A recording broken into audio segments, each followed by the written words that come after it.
আর কিছুক্ষণের মধ্যেই ডাম্বুলায় অনুশীলন শুরু করবে বাংলাদেশ দল। এই মুহূর্তে সরাসরি যোগ দিচ্ছেন সেখান থেকে আমাদের সহকর্মী রেদওয়ান শোয়েব। শোয়েব, আর কিছুক্ষণ পরে অনুশীলন শুরুর কথা।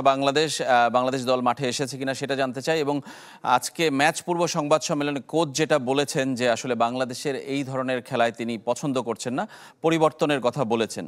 তিনি কি বলছেন, কেন এটা হচ্ছে কিংবা কিভাবে পরিবর্তনটা আসলে সম্ভব?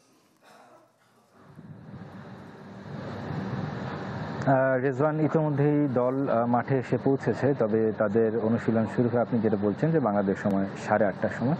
এবং যেহেতু দিবারাত্রির খেলা হচ্ছে, ওয়ানডেও হচ্ছে, পাশাপাশি টি-20গুলোও হচ্ছে, এই জন্যই প্রতি ম্যাচের আগের দিনই বাংলাদেশ এই সময়টাতেই অনুশীলন করছে একেবারে ফ্লাড লাইটের আলোয়।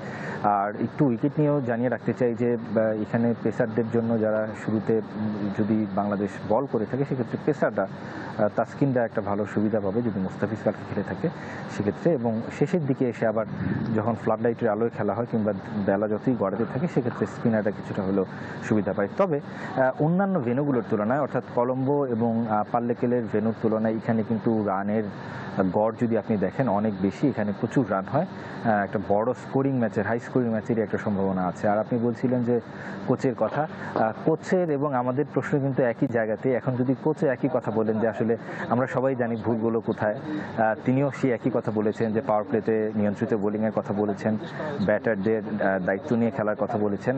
আমাদের এবং তাদের কথা যদি একই হয়ে যায়, এটা খুব একটা ইন্টারেস্টিং ব্যাপার। আসলে ভুলগুলো সবাই আমরা বুঝতে পারছি, কিন্তু সেখান থেকে উত্তরণের উপায় তিনি এভাবেই বলছেন যে এগুলো করা যাবে না বা এটা করা যাবে।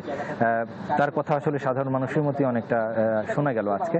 তবে তিনি যেটা বলেছেন, একটু যদি অ্যাড করতে চাই, যে যখন অনুশীলন করে দল, যখন নেটে প্র্যাকটিস করে, তখন কিন্তু ক্রিকেটারদের মাঝে সেই স্কিলেরও তিনি কোনো ঘাটতি দেখেন না, কিংবা তিনি কিন্তু সে ধরনের একটা আত্মবিশ্বাসও দেখেন ক্রিকেটারদের মাঝে। তো কিন্তু মাঠে খেলতে নেমে আসলে ক্রিকেটারদের কি হয় সেই প্রশ্নের উত্তর আমার মনে হয় না কোচ নিজেও দিতে পারবেন, যেহেতু তিনি নিজেই বলছেন যে আসলে এগুলা বন্ধ হওয়া উচিত। রেজওয়ান, ধন্যবাদ আপনাকে শোয়েব আমাদের সঙ্গে যোগ দেওয়ার জন্য। রেদওয়ান শোয়েব যোগ দিয়েছিলেন ডাম্বুলা থেকে।